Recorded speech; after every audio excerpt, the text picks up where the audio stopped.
வணக்கம். நான் ஸ்ரீரங்கம் ரவி உங்களோட பேசிகிட்ருக்கேன். இது வார பலன்கள்.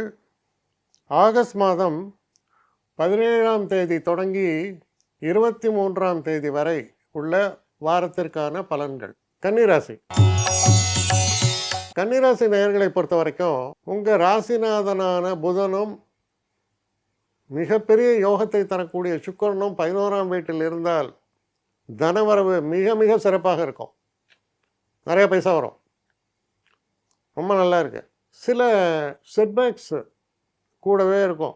என்ன காரணம்னா உங்கள் ராசியில் செவ்வாய் இருக்கார், 7ல் சனி. செவ்வாயும் சனியும் ஒருத்தர் பார்க்குறாங்க. தீப்பொறி பறக்கும். அப்படின்னா என்ன, உடலில் வியாதிகள் தொல்லைகள் இருக்கிறவங்க ரொம்ப ஜாக்கிரதையாக இருக்கணும். இந்த பீரியடில் அது அக்ரவேட் ஆகும். சில நேரங்களில் தேவையில்லாத எக்ஸ்பென்சஸும் ஏற்படுறது, அலைச்சல்கள் ஏற்படுறது, உடல் ஆரோக்கியம் சம்மந்தப்பட்ட தொல்லைகளும் ஏற்படும். இதுக்கு காரணம் என்னென்னா உங்கள் ராசியில் செவ்வாயும் அப்புறம் அதை சனி பார்க்குறார். அப்போ செவ்வாய் சனி மியூச்சுவலாக பார்க்குறதால வருது. அப்போது ஒரு விஷயம் நல்லா புரிஞ்சுங்க, நம்ம சுற்றி உள்ள உலகத்தை நாம் குறை சொல்ல முடியாது. ஏன்னா 11ஆம் வீட்டில் புதனும் சுக்கிரனும் இருக்குன்னா அதை விட பெஸ்ட்டு காம்பினேஷன் எதுவுமே இல்லை. சகல நன்மைகளையும் நிறைத்து தரக்கூடிய ஒரு தன்மையை சொல்கிறது அது. அதே நேரத்தில் உங்களுடைய மனப்போராட்டத்தினால் உங்கள் ராசி அப்படிங்கிறது ரொம்ப முக்கியம். அதுதான் உங்களை ஆக்டிவேட் பண்ணுறது. அப்போ அந்த ராசியில் சில கான்ஃப்ளிக்ட்ஸு. அப்போது சொல்லுவாங்க, காமால அவளுடைய கண்ணுக்கு எல்லாமே மஞ்சளாக தெரியும்னு. அது மாதிரி நம்மளுடைய அவுட்லுக் கெட்டுறக்கூடாது. சரியான விஷயங்களை சரியான முறையில் பார்க்குறதுக்கு ஆரோக்கியமான மனோநிலையை நீங்கள் வைத்து கொள்ள வேண்டியது தான் ரொம்பவும் அவசியமான விஷயம். அதை பண்ணுங்கள். இந்த காலகட்டத்தில் உங்களுக்கு கிடைக்கக்கூடிய திருப்பு முனைகளாகட்டும், நிறைந்த லாபங்களாகட்டும் கம்பேரபிளே பண்ண முடியாது, அவ்வளோ சிறப்பாக இருக்கும். அதனால் நிச்சயமாக உயர்வை தரக்கூடிய காலம். ஆனால் நம்மளுடைய மூட் ஸ்விங்னாலேயும் நம்மளுடைய ஒரு சில நேரங்களில் பார்த்திங்கன்னா சில பேர் ரொம்ப கத்தினே இருப்பான், டேய் பிபியை செக் பண்ணும்பாங்க.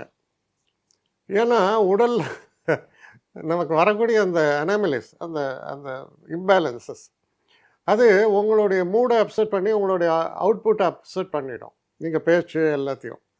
அதனால தான் இதில் கவனம் செலுத்தினால் போகிறோம், எல்லாம் நல்லபடியாக இருக்கும் அப்படின்னு. அப்போ உடல் ஆரோக்கியத்தில் கவனம் செலுத்துங்க. உடலை ஆரோக்கியமாக வச்சுங்க. உடல் ஆரோக்கியம் மன ஆரோக்கியத்துக்கு வழிவிடும். அதனால் உடலும் மனமும் இணைந்து செயல்படும் போது தீமைகள் அகன்று நன்மைகள் மட்டுமே சாதிக்கக்கூடிய வல்லமை ஏற்படும். என்னை காண்டாக்ட் பண்ணணும்னு நிறைய பேர் நினைக்கிறீங்க. தயவு செஞ்சு என்னை காண்டாக்ட் பண்ணுறதுக்கு ஒரு மெயில் அனுப்புங்க, srirangamravi1@gmail.com. இது ஸ்க்ரீனில் பார்க்கலாம், இது அப்பியர் ஆகும். இந்த மெயிலுக்கு எனக்கு அனுப்புங்க. எனக்கு நிறைய பேர் அனுப்புகிறீங்க, நான் ஒருத்தன் தான் அதை பார்க்குறேன், செய்கிறேன். ஏன்னா இது வேகமாக செய்யலாம் முடியாது. ஒரு நாளைக்கு ஒரு 3 பேர் பார்ப்போம், 4 பேர் பார்க்குறோம். அதனால் கொஞ்சம் டிலே ஆகுது. கட்டண சேவை தான். இந்த கட்டணத்தை செலுத்திய பின்பும் கிட்டத்தட்ட ஒரு 5-6 நாள் ஆகும். சில பேர் நினைக்கலாம் கட்டணத்தை செலுத்தின உடனே அடுத்த நாளே பார்க்கணுன்ட்டு. அப்படி என்னால் முடியல. கொஞ்சம் பொறுமையும் நிதானமும் தேவையும் இருப்பவர்கள் நிச்சயமாக காண்டாக்ட் பண்ணுங்கள். என்னுடைய பெஸ்ட்டு சர்வீஸு உங்களுக்கு கண்டிப்பாக உண்டு. வணக்கம்.